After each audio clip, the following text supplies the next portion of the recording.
Hello, Vanakkam, and welcome to Sudarshan's podcast. I'm Sudarshan, the host. In the previous episode, we spoke about managing time, and here we recorded the same. Recorded two episodes in the same schedule. We are in the same outfit, and this time we're going to talk about Gen Zs in workspace. A Gen Z here with totally contrary opinions from other two. How can I call you boomer? Is that fine? Yeah, I Millennials. lost track of it. It depends. Mhm. I mean, the time frame is so overlapping, right? Definitely not Gen Z though. That I'll agree. Why? What's wrong with Gen Z? No, I mean, we are not in the category of Gen Z anymore. I Mhm. think that the baton Mhm. has been passed over. Is it anything bad to be called as Gen Z? I think it's beyond. I don't know what is it, I'm pulling your leg Isaac? now.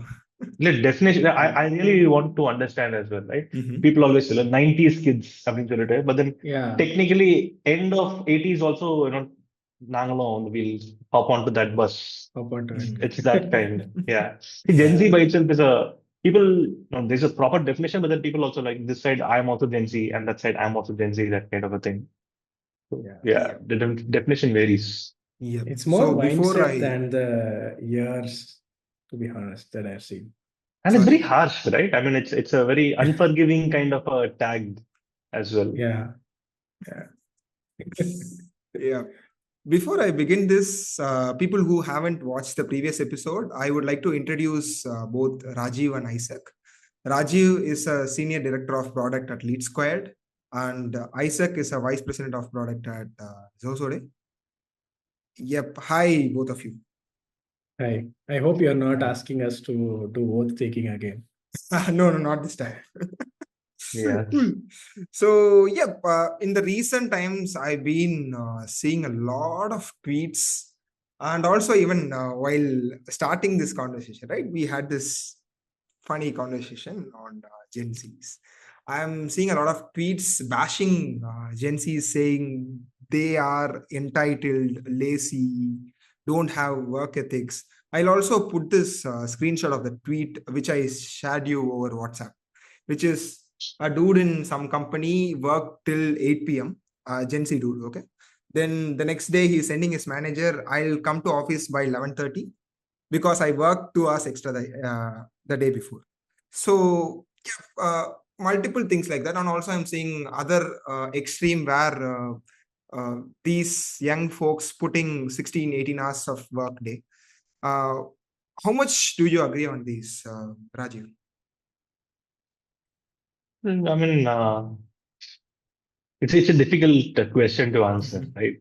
And we touched upon it briefly in the previous episode as well. Mhm. People work, the exuberance of youth, right? Wherein you feel that you can go on for a really long time in terms of being very productive at work.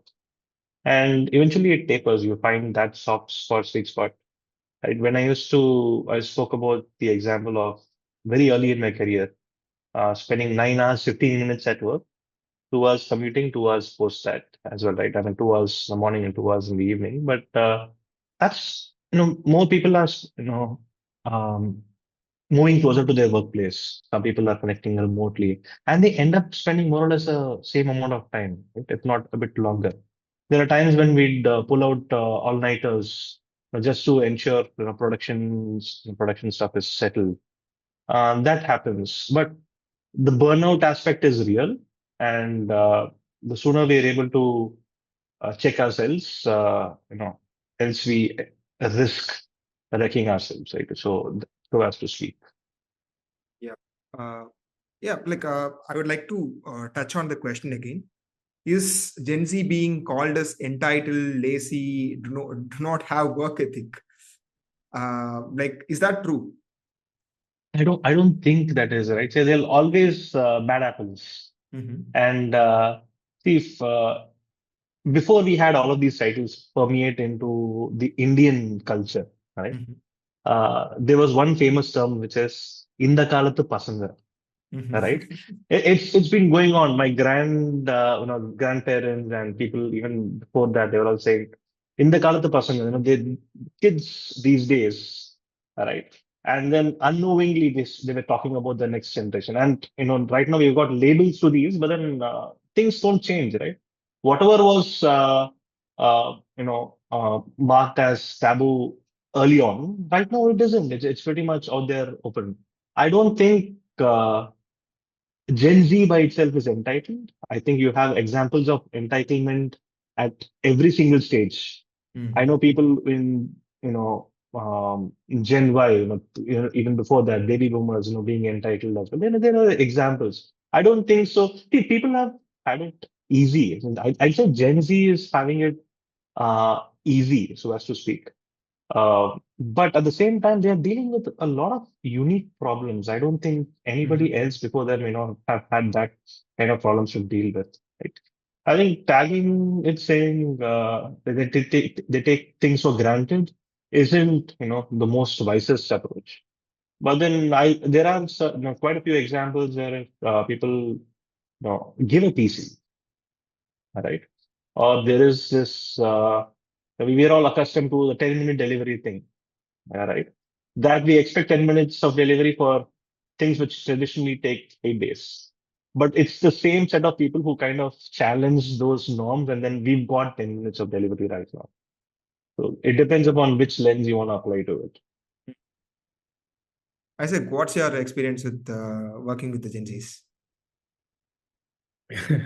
Okay, so I think just a continuation of what Rajiv said. I think every generation there is this complimenting and complaining that keeps happening, right? When I'm 90s born, and majority of my kids' age is from I have lived the entire 90s from 90 to 99, right? So I think between my generation and the previous generation, which was the 80s kids, so to speak, and even the 70s, right? That generation, most of it was like there was always this comparison between that. Okay, you guys are this, we guys are that. And it also changes this pattern because of a lot of fast improvements that are happening economically as well, right? I think we are the 90s are the first to adopt internet in the most spectrum way, like starting from 2007 or 6, where Apple was introduced. And then Android came in, and then Geo came in, and all the waves happened, and Facebook was there, then WhatsApp was there, Instagram was there. This is a phenomenal shift that maybe the 70s and 80s may not have experienced in their peak of career or peak of the high influence stage, right, where they talk publicly about it. So because of that, there is always this dissonance, right? So they would say, oh, you guys are IT crowds. IT, when I started, was called as a little bad word. Oh, okay, you guys go with the night shifts. You're drinking too much. You have party life. And comparatively, there will be another person who will have, let's say, in the 70s to 80s, the bank manager who earns a stable life, government jobs, stable income, etc., were seen as a different contrast. So that same contrast between 90s to the next 2000s is also happening, right? So and it is also accelerated by internet. Now in social media, people commenting about their opinions about Gen Zs, millennials, boomers, etc. So I think it is all these differences will be there because of the single most reason that we connect with our vibe and tribe. I connect. I have cousins, younger cousins. Will I connect with them? May not be because their vibe and tribe is very different from my vibe and tribe. Will I connect more with Rajiv? Yes, because we would have listened to Rahman songs, Ilayaraja songs. I feel hurted now. Okay, go ahead. So I The think good news I is they're still producing music, so don't have to be hurt. Yeah, yeah. yeah yeah yeah, that's there.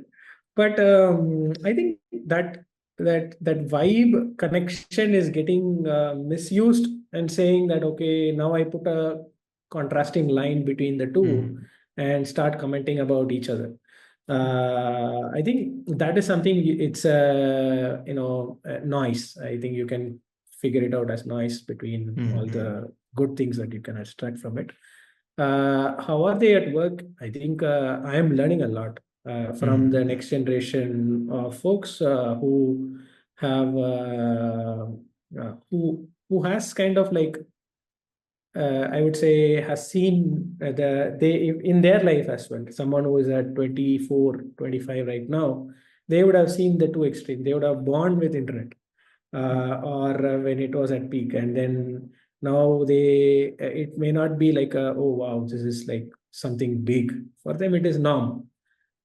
So for them, can I do multiplier can of internet itself? I To be honest, in my organization, we did something like who uses AI in our organization. It seems that most of the younger crowds use more AI than actually the top management, leadership, etc. And I felt like it was a direct rendition of that. They know the tools. For them it is like another another small piece of software that is equally as smart when they were born. And for us, it's like wow, Chat GPT AI. Is it going to change our jobs? Is it going to kind of like take over our jobs?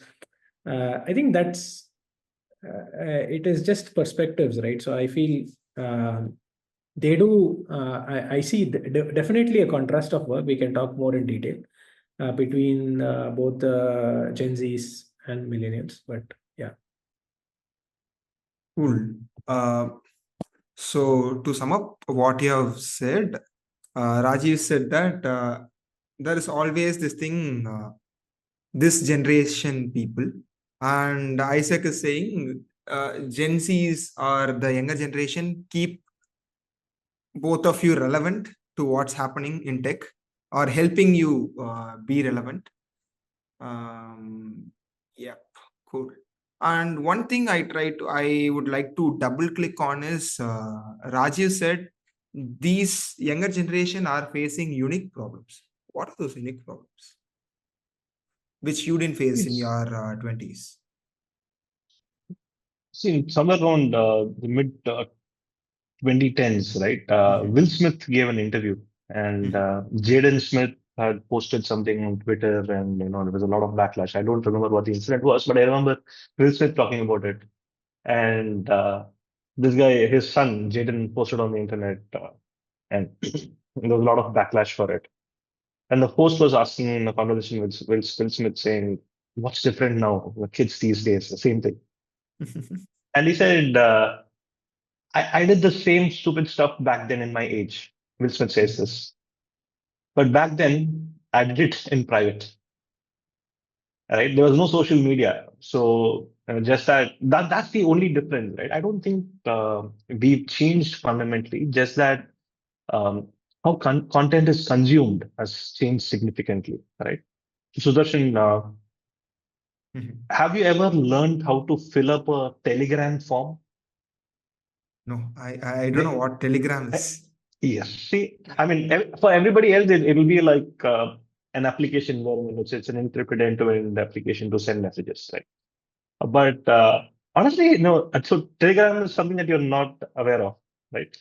So Telegrams were even prior to telephones, and Okay. telephones were really expensive back then, and we had to. I'm not that old, by the way, but it's Yeah, that. that's what I'm thinking. How old No, he I is. mean, I'm not ancient, right? But so when something really important happens, if there's a loss on the family side, then you drop a telegram to somebody else, to somebody in the family saying, and it's delivered to the post office, right? And you're charged per alphabet, right? So whatever we kids or we people are used to right now, saying, "How are you?" HRU Is is that what it happened becomes. in 90s or 80s? It would be towards the end of, early 80s to end of 80s, Okay, okay, right? okay. Go ahead. So they send across Morse code. You would have seen Titanic, the movie at least. Come on, don't tell me Yeah, that's an old yeah. movie, right? So Morse code, they send a message saying SOS, Mayday, right? So it's very similar. And we used to use that. I think my parents used to use that, right?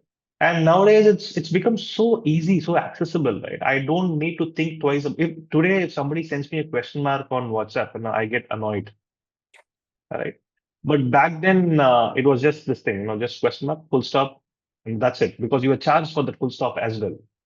Okay, Uh, okay. so kids these days have an overload, or rather the generation nowadays, right? So we've moved on from Gen Z to what's it called, alphas, Alpha, right? alpha. Yeah, yeah.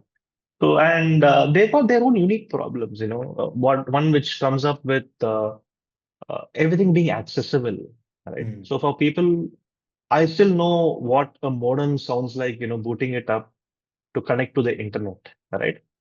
My daughter, she's born with internet, it's as basic of a need like electricity and everything else is. So if she's watching TV and the TV runs on internet, right?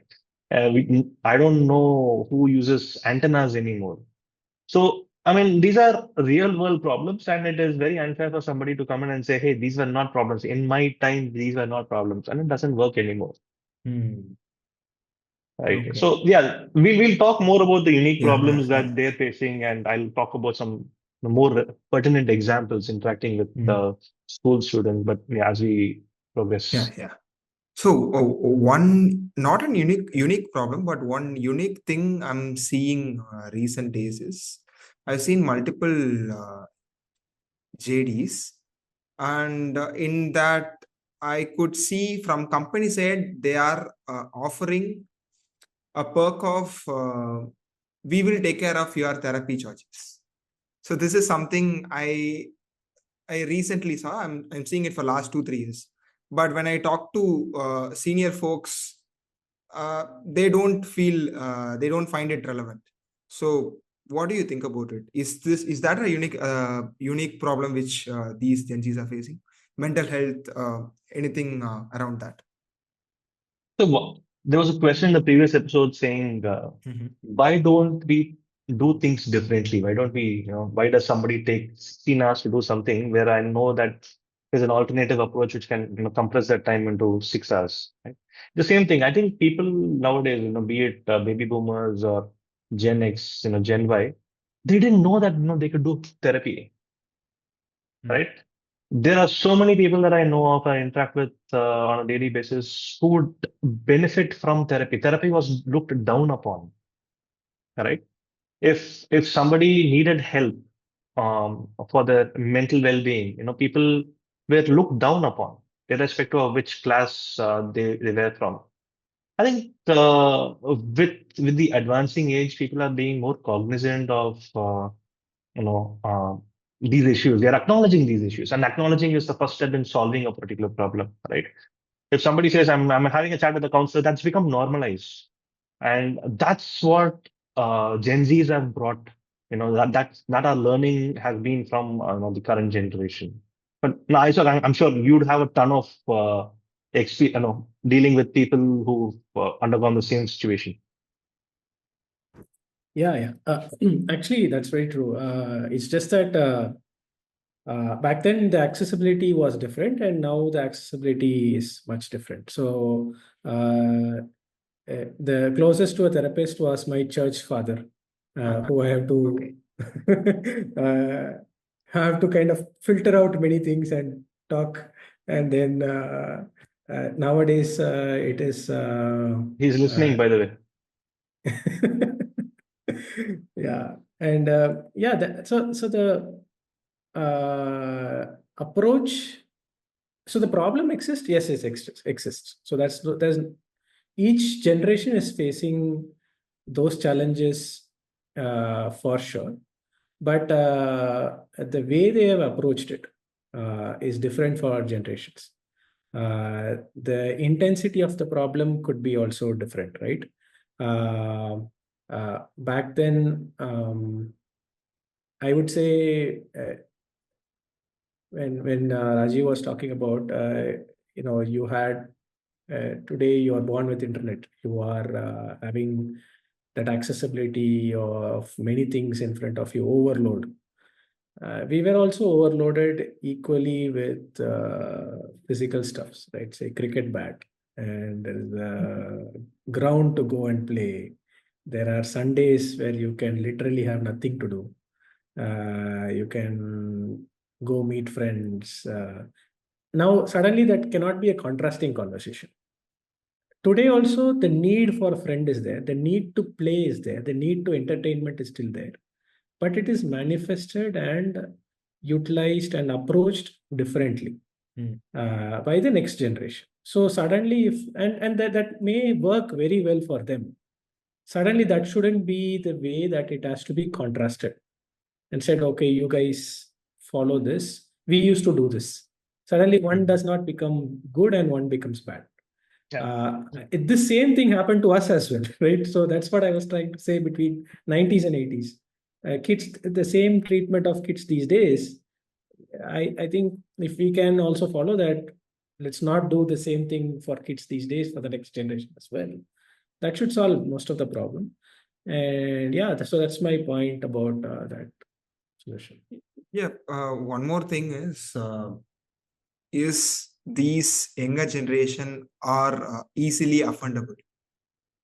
They're very polarized, is what I can say, right? And they're polarized in public, yeah, right? So, a call out to the previous thing. But then, now if I were to ask you, Sudarshan, what's an example of something that you'd say that "ஏன் கஷ்டம் எனக்கு மட்டும் தான் தெரியும்," that this is something that I go through, right? Or my peer group goes through, which people who are outside your current generation would not relate to. And if you were to, think of something that said, okay, you know what, this is something that you'd never be able to relate to, what would that be? Maybe you don't want to go into the details, but then maybe at a very abstract level. One thing I know, like whenever I talk to someone 10 years elder than me, the dating scene is totally different. I don't want to go Fair deep follow. into that. Yep. Yes. The dating scene is totally different. That is something takes your thing a lot, right? So, yep. That is something I would say. Other than that, of course, content overload. That is something I recently started feeling. I'm like consuming a lot. I'm on screens all the day. Either work or outside work, I'll be on mobile. Except the time I work out. On the 16 hours, 17 hours, I'm up. I'll be 15, 16 hours on screen. Too much of content, whether I'll be reading in my Kindle or some articles or watch some YouTube videos, Netflix, but too much of content. Yep. This is two things I would say. I don't know, like even Rajeev, sorry to interrupt, but 10 years or 10, 12 years back, I would have this time where I would say I'm bored. Now, I couldn't find that. I couldn't find that. I couldn't tell anyone that I'm bored. I'm always with something. I'm really curious now. 10, 12 years back, how old were you? 11, 10. Okay. My daughter, she's 5. She tells me every 2 days, I feel bored. Right? Because there's something that she needs to do. She needs to explore. She needs to play. Not necessarily digitally, but then she wants to keep on trying out new things. Right? 10 years back, I didn't bring my work back home. I didn't have a laptop. I had to go into work, and then there used to be this desktop. Kids nowadays still use desktops, sparingly, right? But I left my work in that desktop. If I came back home and I needed to connect for some issue, some escalation, I used a VPN card, and I used to have a RSA token card with me to connect. So absolutely relate to some of the problems that you're talking about. Yep. Yeah, I think when you say that these days the Gen Zs sometimes they quickly get offended. Just piggybacking on that point, I was just trying to relate. When I grew up, how often would I get offended? The avenues of getting offended was very small. Did I get offended? Yes, I did get offended. Um, uh, but the circle of influence was very small, right? Today, the way you can build that circle, magnify that is so huge. Anyone can build a reputation on online. It's so much of content being judged upon each other, and sometimes if these are not taken in the right context, let's say if some people want to feel validated, and if some comment passes in a negative way and they get offended quickly, that okay, and that person may not have never met that person at all in life. It's a random internet person who with a random comment, and that becomes a very serious point of influence. Because did something drastically change? Yes, the environment, the atmosphere around this generation, the next generation, completely changed. The information hierarchy to them has completely changed. For us, it was very minimal. Uh, to be to be honest, very lucky to be in that stage. Uh, uh, but the problems were there still there. I would be offended if my street cricket guys ignored me for a team match, and they didn't call me on a Sunday afternoon to play. So it was still there. But the other things today that we see is not there, right? So that was a contrast, stark difference, and that's why I keep on telling my next generation of people, there is information, there is noise. Which you want to grab information is in your hands, and which you want to grab as noise is also in your hands. Trying to trade between them, I think, can put people in a better context or better setting. Information and noise is something very subjective, I feel. Someone finds something as informative and the other person find it different, right? Yep. Okay, what about in work setting? How are these younger generation in receiving the feedbacks? Rajiv, you want to go first? No, I think Isaac was. I could see Isaac's thoughts. Running. Yeah. I'm keen on understanding what Yeah. he's got to share. Yeah. Yeah, I mean, I'm just reflecting because 80% of my team is Gen Z. And what I see is they're definitely more looking forward to feedback compared to how I used to work with similar age group of people, where if feedback was something like, okay, something has gone bad, that's why we are going to have a feedback. Nowadays, it's not like that. It is the young generation of people whom I work with. At least there is a 10 years of gap in our age groups. With those people that I see is they're very open to constant feedback. And keep giving me feedback, good, bad, I don't care, but I need that feedback.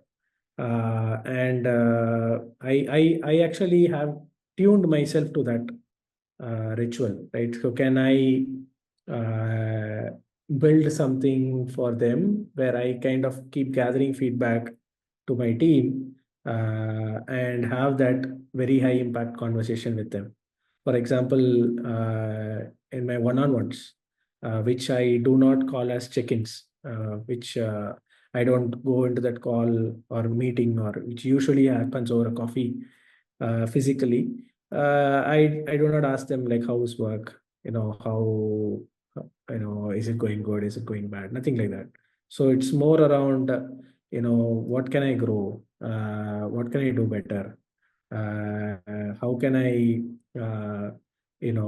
do something completely more impactful, more meaningful, and can I kind of like use any resources? Can you give me access to any resources? So those very open-ended conversations are happening where I feel that where stark difference from 2, 3 years younger to me, which is my age group set, is very little reserved. I would say they take feedback very seriously. Oh shit, Isaac has told me this. Uh, where I would have thought, okay, I'm giving the same type of feedback to my younger generation also, and in the constant phase, and their way of reception is very different from the younger generations of reception. Right. So, point coming back to TLDR version is that they are very open to feedback. They are completely not in a nutshell saying that okay, I want to have a cloud of mine. This is my way of working. They are looking forward. They see us as the I don't know. I've not worked with maybe hundreds and hundreds of people in Gen Z, but to how much I have seen, they see us as the kind of like, okay, you guys have seen that, been there, done that, because all these evolution of experiences and internet kind of exploded in your age. Now I follow you. You tell me what to do, where to lead. So that kind of like expectation is very high there, and they are very malleable. To be honest, this is another feedback that I found out, that very malleable compared to maybe the example that you showed in WhatsApp, or that image of like, hey, Tweet, I am, tweet. yeah, the tweet, right? So there are some certain tweets that are floating around that, hey, this is me, I'm how rigid as I am. There are people who, who do it for their what they protect and what they care about, which is, let's say, mental health or anything. But there is also a lot of noise that the thing that we just spoke about in the last session, right? Like contrasting between one generation to another. Oh, you guys do this. We are like this. We like to put ourselves in this bubble. I think that is just pure noise. Got it. So I very much resonate with what you're saying. I always go to my manager for feedbacks. At least I try to have it very often. May not once in a month or like that. So in my previous company, every month I schedule this call with my manager saying, "Dude, let's talk about where I went wrong and what can I better myself in the coming month or later." He'll say me, you could have done this better." Then I'll list that down, try to do it. Next month, we'll ask him whether I have better that. He'll say no or yes or no. Then it happens, right? So that feedback is something I regularly wanted. Yep. What do you say, Rajiv? I think Gen Z is much open to getting feedback in a more frequent manner. All right. The previous generation and my generation as well, we used to wait for the 6 monthly check-in with the manager to go ahead and say, what is it can I do better? Or, catch a manager in a good mood, right? So that we are able to discuss this openly. And, at the same time, also ensure that this doesn't reflect poorly on my, my immediate appraisal, right? So while that was, the practice back then, right now I see people who proactively, go ahead and say, please share feedback, and not only from their managers, from the peers, from other stakeholders that they work with. I've seen this. I've not seen this in other generations, right? So they go ahead vocally. I mean, it's quite clear and they don't wait for 6 months to take a stab at it. Every quarter, somebody would diligently go and reach out saying, "What can I do better?" And this person joined the workforce maybe 2 years before, and he's been very diligent in getting his feedback. And what matters most is not only about getting feedback, but then choosing what you do on top of it. Are you going to act right? Over there, I see a divergence. There are people, like Isaac said, who take it absolutely seriously, saying, this is it. I'm going to lose my job, right? And there are going to be people who, look at it as an opportunity to learn, to improve, right? And there's a healthy mix amongst these both as well. People who take too much of pressure, because going back to the previous question as well, there's this inherent sense of I need to seek validation, right? Which is coming in. Can I be offended by somebody who's commenting on a random YouTube video and take it personally, right? Versus, for people who are on that pill, on that red pill, and then they're looking at somebody who's coming and outrightly giving them feedback, saying, "Hey, these are things that you could do differently." It becomes all the more personal, right? So people are going to be struggling with that, are also going to be struggling here with this. Mm-hmm. So that's what I meant when I said, the generation is very polarized. Beginning. Yeah.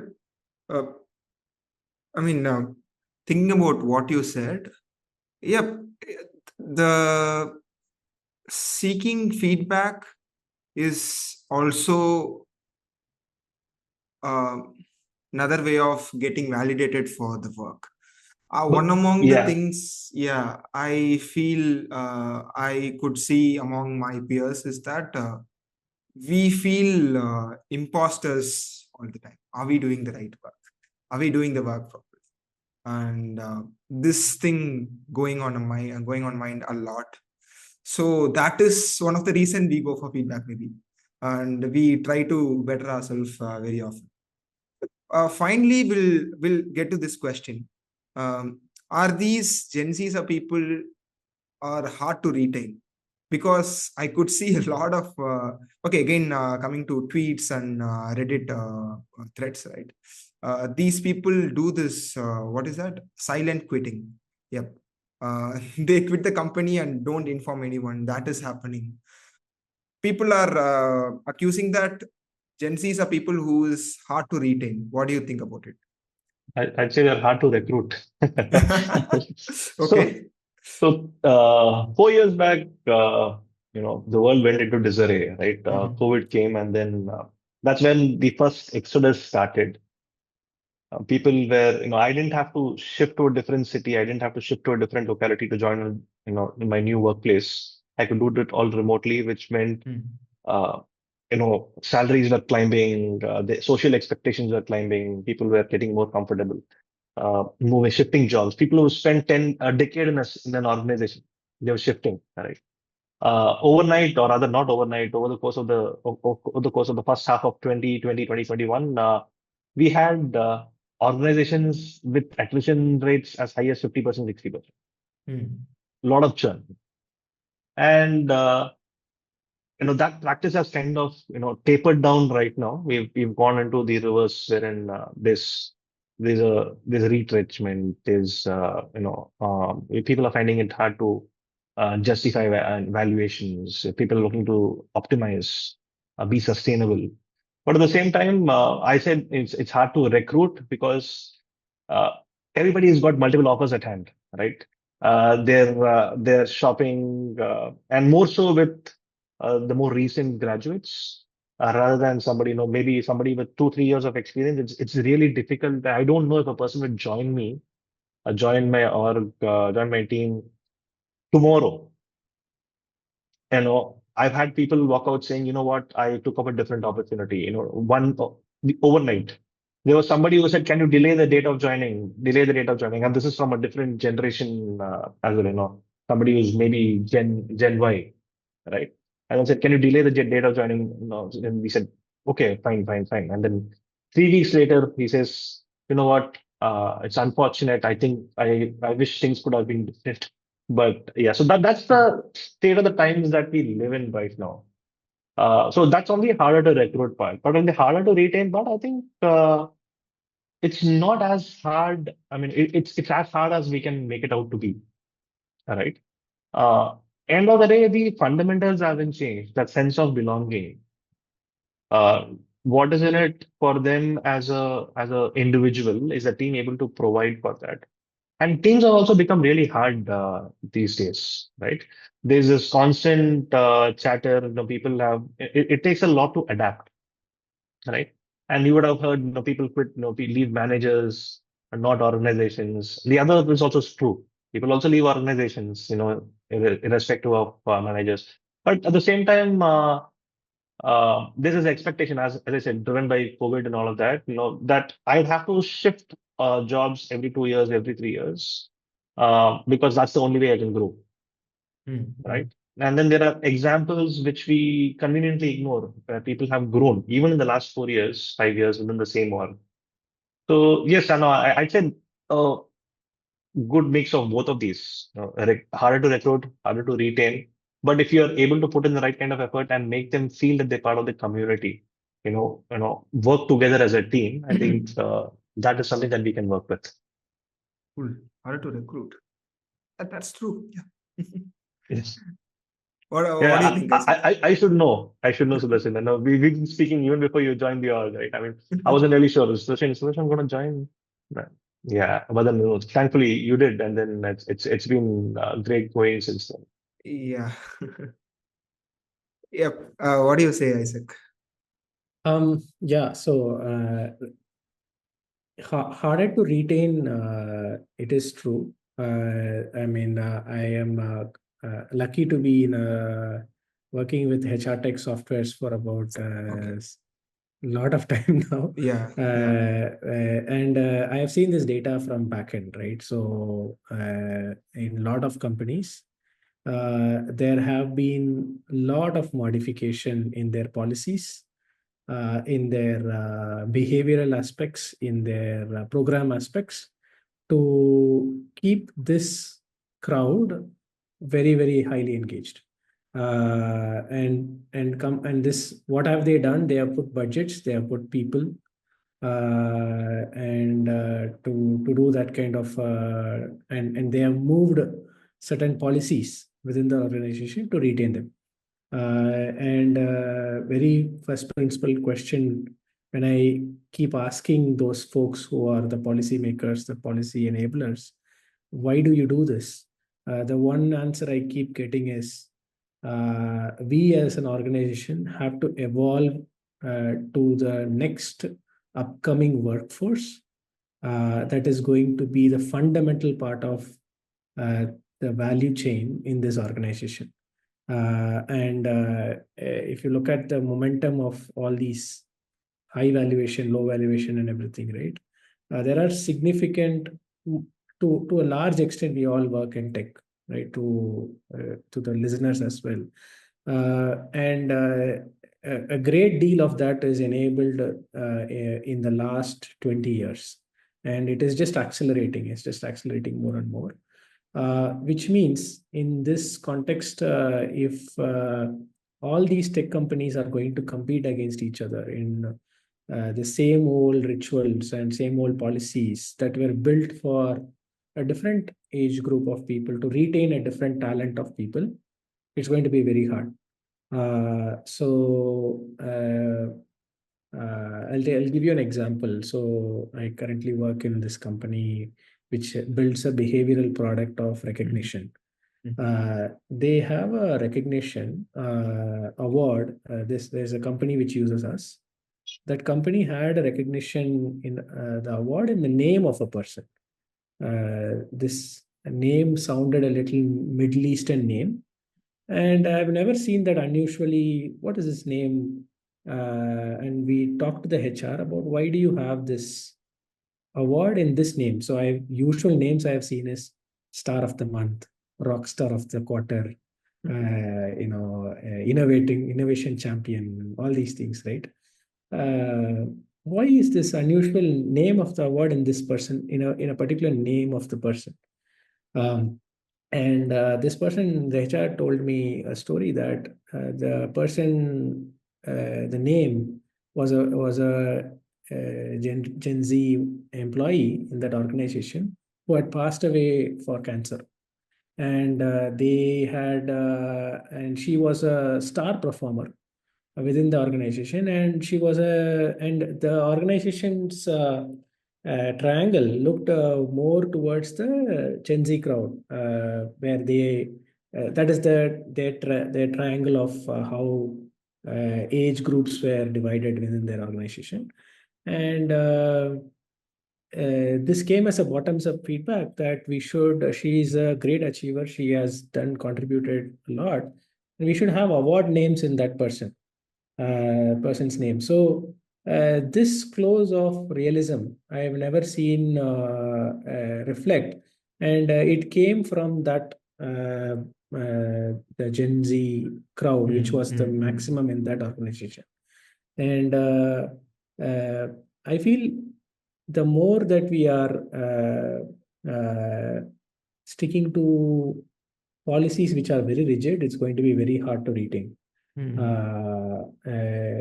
another example I can give you is I worked in an insurtech company which provides health insurance for companies.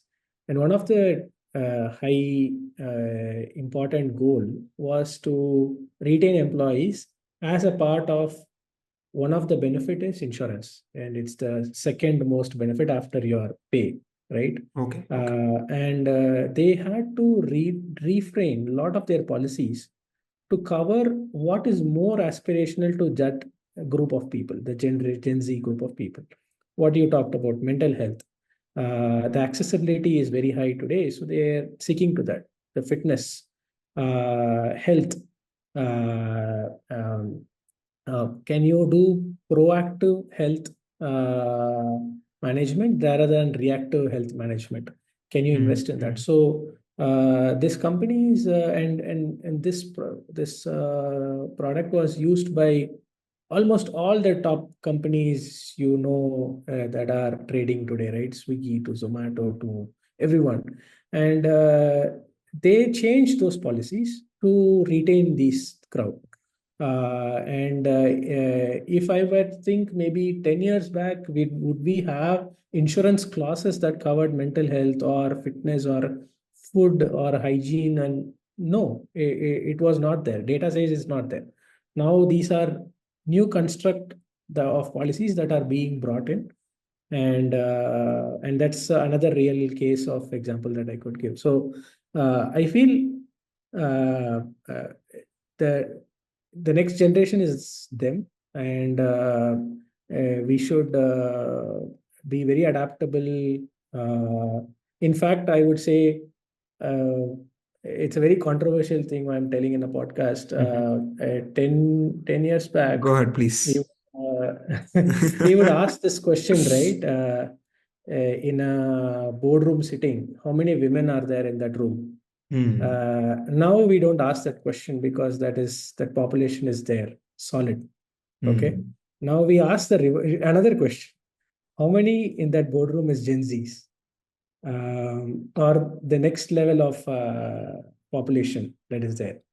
Because the age of experience or years of experience is becoming thinner and thinner and thinner. People who can work with CEOs, founder's office, the great LinkedIn post by Deepinder Goyal from Zomato that sparked a big thing, right? Is looking for next generation of people. Young crowd, 2 years, 3 years experience. Why?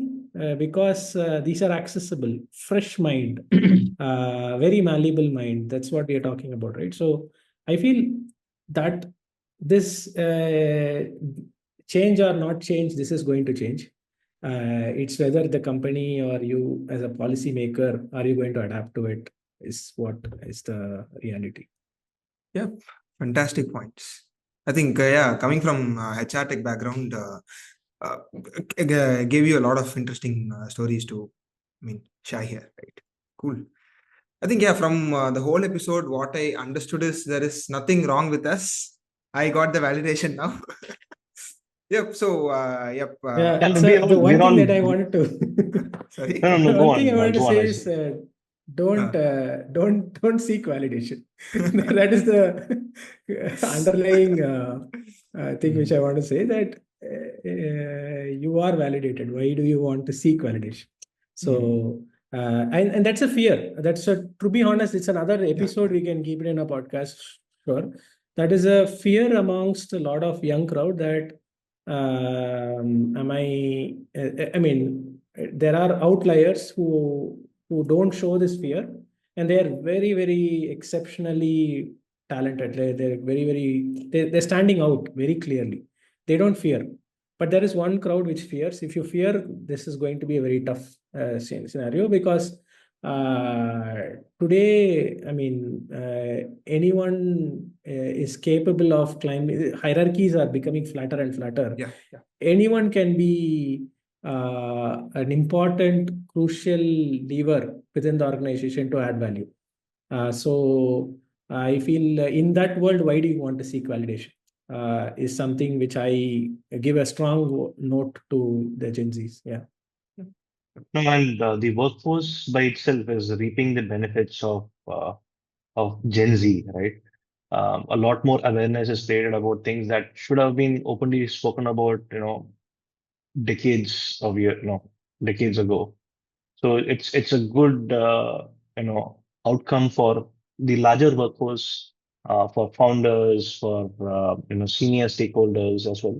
The benefits which are coming in because of Gen Z, in the workplace. Mhm. So, from the whole episode, what I understood is Gen Zs are malleable, and companies are becoming malleable for these Gen Zs to keep them with this, keep them with the company. So, yep, with that, I'm finishing this episode. Thank you for the insights and fun chat, Isaac and Raju. Bye. Thank you. Thank you.